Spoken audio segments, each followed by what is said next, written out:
മാങ്ങഞ്ചി അച്ചാർ കഴിച്ചവർക്കൊക്കെ അറിയാം.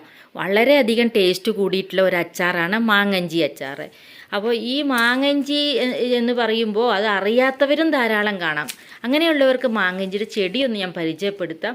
ഈ കാണുന്നതാണ് മാങ്ങഞ്ചിയുടെ ചെടി. മഞ്ഞളിൻ്റെ ഇല പോലെ തന്നെയാണ് ഇത്. പറിച്ചു കഴിഞ്ഞാൽ ഇതിൻ്റെ ഉള്ളിൽ ഇഞ്ചിയുടെ രൂപത്തിലുള്ള ഒരു കിഴങ്ങാണ് ഉണ്ടായിരിക്കുക.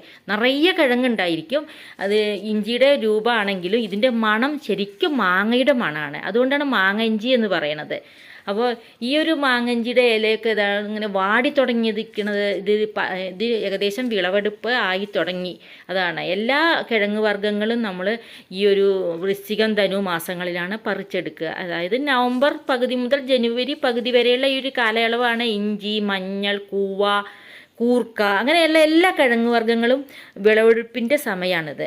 അപ്പോൾ ഇത് നന്നായി ഇലയൊക്കെ വാടി പഴുത്ത് മുഴുവൻ ഉണങ്ങിപ്പോയ ശേഷം നമ്മൾ പറിച്ചെടുക്കുമ്പോൾ ആ സമയത്ത് മാങ്ങഞ്ചിയുടെ കിഴങ്ങ് നന്നായി മൂത്തിട്ടുണ്ടാവും. ആ സമയം എത്തുന്നതിന് മുന്നേ ഈ ഒരു സമയത്ത് ഇത് ഇങ്ങനെ ആവുമ്പോൾ തന്നെ നമ്മൾ പറിച്ചെടുക്കുക. അതായത് കിഴങ്ങ് മൂക്കുന്നതിന് മുമ്പേ. അധികം മൂക്കാത്ത ഈ മാങ്ങഞ്ചിയുടെ കിഴങ്ങാണ് അച്ചാറുണ്ടാക്കുമ്പോൾ എപ്പോഴും ടേസ്റ്റ് ഉള്ളതായിട്ട് എനിക്ക് തോന്നിയിട്ടുള്ളത്. അപ്പോൾ ഈ ഒരു സമയം നോക്കിയിട്ട് നമ്മളിത് പറിച്ചെടുക്കണം. ഇനി അത് പറിച്ചെടുത്ത ശേഷം 2 തരത്തിൽ അച്ചാറുണ്ടാക്കാം. ഞാൻ അങ്ങനെ 2 തരത്തിലുണ്ടാക്കുന്ന അച്ചാറും ഈ വീഡിയോയിൽ പറയുന്നുണ്ട്. വീഡിയോ മുഴുവനായിട്ട് തന്നെ ഒന്ന് കാണണം. വീഡിയോ ലൈക്ക് ചെയ്ത ശേഷം കണ്ടോളൂ. ഇതുവരെ ചാനൽ സബ്സ്ക്രൈബ് ചെയ്തിട്ടില്ലെങ്കിൽ തീർച്ചയായിട്ടും ഒന്ന് സബ്സ്ക്രൈബ് ചെയ്യണം. ഒപ്പം നിങ്ങളുടെ അഭിപ്രായങ്ങളും എന്ത് തന്നെ ആയാലും എന്നെ അറിയിക്കണം. ആദ്യം ഞാൻ മാങ്ങഞ്ചി ഗ്രേറ്റ് ചെയ്തുണ്ടാക്കുന്ന അച്ചാറാണ് ഉണ്ടാക്കണത്. അത് കഴുകി വൃത്തിയാക്കി തോലൊക്കെ കളഞ്ഞിട്ട് സാധാരണ നമ്മൾ യൂസ് ചെയ്യാറുള്ള ഗ്രേറ്റർ ഉണ്ടല്ലോ, കൈ കൊണ്ട് ഗ്രേറ്റ് ചെയ്യുന്നത്, അതിൽ ഗ്രേറ്റ് ചെയ്താലും മതി. പക്ഷെ ഞാനിപ്പോൾ ഗ്രേറ്റ് ചെയ്തിരിക്കുന്നത് മിക്സ്ഡ് ഈ ഒരു ജാറിലിട്ടിട്ട് ചെയ്തെടുക്കുകയാണ്. വളരെ ഈസി ആയിട്ട് എനിക്ക് ചെയ്യാൻ പറ്റി. വൃത്തിയായിട്ട് കിട്ടുകയും ചെയ്തു. ഇങ്ങനെ ചോപ്പ് ചെയ്യാനും ഗ്രേറ്റ് ചെയ്യാനും സ്ലൈസ് ചെയ്യാനും ഒക്കെ പറ്റുന്ന, അതുപോലെ ചപ്പാത്തിയുടെ മാവ് കുഴയ്ക്കാനും ഒക്കെ പറ്റുന്ന ഈ ഒരു ഫുഡ് പ്രോസസ്സർ നമുക്ക് പ്രീതി സോഡിയക്ക് എന്ന ബ്രാൻഡ് വാങ്ങുമ്പോൾ കിട്ടും. അതേപോലെ ബട്ടർഫ്ലൈക്കും ഫിലിപ്സിനും ഒക്കെ ഇങ്ങനെ ഫുഡ് പ്രോസസ്സറോട് കൂടിയിട്ടുള്ള മോഡലുണ്ട്. അപ്പോൾ നിങ്ങൾക്ക് ഇങ്ങനെ ഒരു ഫുഡ് പ്രോസസ്സറോട് കൂടിയിട്ടുള്ള മിക്സി ആവശ്യമുണ്ടെങ്കിൽ എൻ്റെ ഈ വീഡിയോൻ്റെ മേലെ വ്യൂ പ്രൊഡക്റ്റ് എന്ന് കാണാം. അതിലൊന്ന് ക്ലിക്ക് ചെയ്താൽ ഫ്ലിപ്കാർട്ട് വഴി നിങ്ങൾക്ക് വാങ്ങാവുന്നതാണ്. ഇപ്പം ഞാൻ ചീനച്ചട്ടി അടുപ്പത്ത് വെച്ചിട്ടുണ്ട്. എന്നിട്ട് കുറച്ച് എണ്ണ ഒഴിച്ചു. നല്ലെണ്ണയാണ്. നല്ലെണ്ണ ഒഴിച്ചിട്ട് കടുക് പൊട്ടിച്ചെടുക്കുകയാണ് നന്നായി ചൂടായ ശേഷം. എണ്ണ അത്യാവശ്യം നന്നായിട്ട് തന്നെ ഒഴിക്കാം. അച്ചാർ കേടുവരാതിരിക്കാൻ എണ്ണ ഉണ്ടായിരിക്കുന്നത് നല്ലതാണ്. എന്നിട്ട് കടുക് പൊട്ടിയ ശേഷം കുറച്ച് ജിഞ്ചർ ഗാർലിക് പേസ്റ്റും കൂടെ ഇതിലേക്ക് ചേർക്കാം. പേസ്റ്റായിട്ട് തന്നെ വേണമെന്നില്ല, ചതച്ച് ചേർത്താലും മതി. അല്ലെങ്കിൽ ജിഞ്ചറും ഗാർലിക്കും ഒന്ന് ചെറുതായിട്ട് അരിഞ്ഞിട്ട് ഇട്ടാലും മതി എണ്ണയിൽ. എന്തായാലും പച്ചമണം മാറുന്നത് വരെ എണ്ണയിലിട്ട് മൂപ്പിക്കണം. കളറൊക്കെ ഒന്ന് മാറി വന്നു കഴിഞ്ഞാൽ നമുക്കിതിലേക്ക് പൊട്ടിച്ചെടുത്ത 3-4 ചുവന്ന മുളകും പിന്നെ കുറച്ച് കരിവേപ്പിലയും കൂടി ഇടാം. ചുവന്ന മുളകിന് പകരം പച്ചമുളക് നടുക കീറിയിട്ടാലും മതി, അല്ലെങ്കിൽ ചെറുതായി അരിഞ്ഞ് ചേർത്താലും മതി. അത് അങ്ങനെ മുളകും കരിവേപ്പിലയൊക്കെ മൂത്ത ശേഷം നമുക്ക് സ്റ്റൗ ഓഫാക്കാം. കാരണം എണ്ണ നന്നായി ചൂടായിരിക്കുന്ന സമയമാണ്. നമ്മൾ ഇനി ചേർക്കാൻ പോകുന്നത് മുളക് പൊടിയാണ്. മുളക് പൊടി നന്നായി ചൂടായി അടുപ്പത്തിലെ ചൂടിൽ തന്നെ ഇരിക്കുമ്പോൾ കരിഞ്ഞു പോകാൻ സാധ്യതയുണ്ട്. അതുകൊണ്ട് സ്റ്റൗ ഓഫാക്കാം. എന്നാലും എണ്ണയ്ക്ക് നല്ല ചൂടുണ്ടാവും. മുളക് പൊടി കരിയാൻ സാധ്യത ഉണ്ട്. അതുകൊണ്ട് ഉടനെ തന്നെ നമുക്ക് ഈ അച്ചാറിന് ആവശ്യമായ വിനിഗർ ഒഴിക്കാം.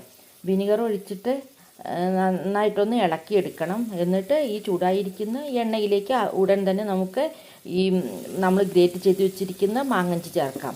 എന്നിട്ട് സ്റ്റവ് ഒന്ന് കത്തിച്ച് ലോ ഫ്ലെയിമിലാക്കിയിട്ട് ഒന്ന് ചൂടാക്കി എടുക്കണം മാങ്ങഞ്ചി. ഒരുപാട് വെന്ത് പോവരുത്, വേവാതെ പ്രത്യേകം ശ്രദ്ധിക്കണം. നന്നായിട്ടൊന്ന് ചൂടായി വന്നാൽ മതി.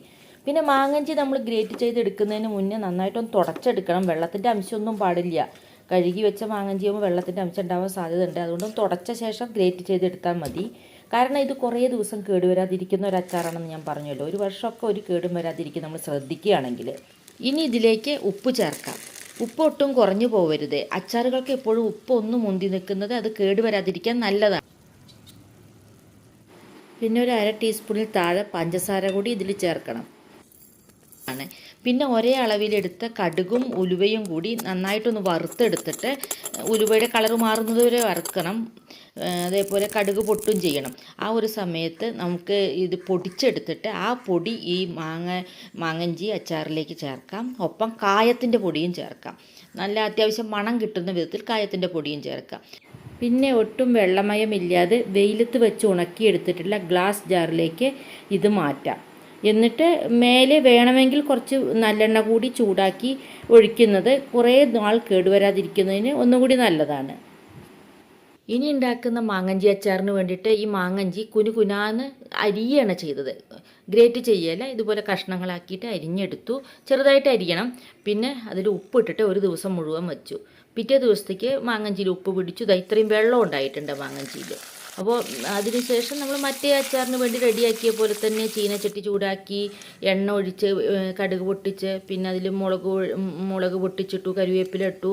എന്നിട്ട് നന്നായി ചൂടായ എണ്ണ ഓഫാക്കിയ ശേഷം ആ ചൂടോട് കൂടിയിട്ട് അതിലേക്ക് മുളക് പൊടി ചേർത്തു, ആവശ്യമായ മുളക് പൊടി ചേർത്തു, പിന്നെ വിനീഗറും ചേർത്തു, പിന്നെ നമ്മൾ ഈ കഷ്ണങ്ങളാക്കി ഉപ്പിലിട്ട് വെച്ചിട്ടുള്ള മാങ്ങഞ്ചി ചേർത്തു.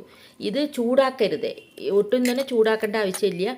ഇത് ഈ ഒരു എണ്ണയിലേക്ക് ഒഴിച്ച് ആ ഉള്ള ചൂട് മാത്രം മതി. എന്നിട്ട് നന്നായിട്ടൊന്ന് മിക്സ് ചെയ്തെടുക്കണം. ഈ അച്ചാറിൻ്റെ പ്രത്യേകത നമുക്ക് കടിക്കാൻ കിട്ടും. ഇങ്ങനെ ഈ മാങ്ങഞ്ചിയുടെ കഷ്ണങ്ങൾ ഇങ്ങനെ കടിച്ചെടുക്കാം. ഇനി വേണമെങ്കിൽ ഒന്ന് ലൂസായിട്ടുള്ള തരത്തിലാണ് വേണ്ടത് എന്നുണ്ടെങ്കിൽ കുറച്ച് തിളപ്പിച്ചാറിച്ച വെള്ളം കൂടെ ഇതിലേക്ക് ചേർക്കാം. ഈ ഒരു അച്ചാർ അങ്ങനെ ചേർത്തൊക്കെ ചെയ്യുമ്പോൾ ഒരുപാട് കാലമൊന്നും കേടുവരാതിരിക്കില്ല, എന്നാലും ഒരു മാസത്തോളമൊക്കെ ഒരു കേടും വരാതിരിക്കും.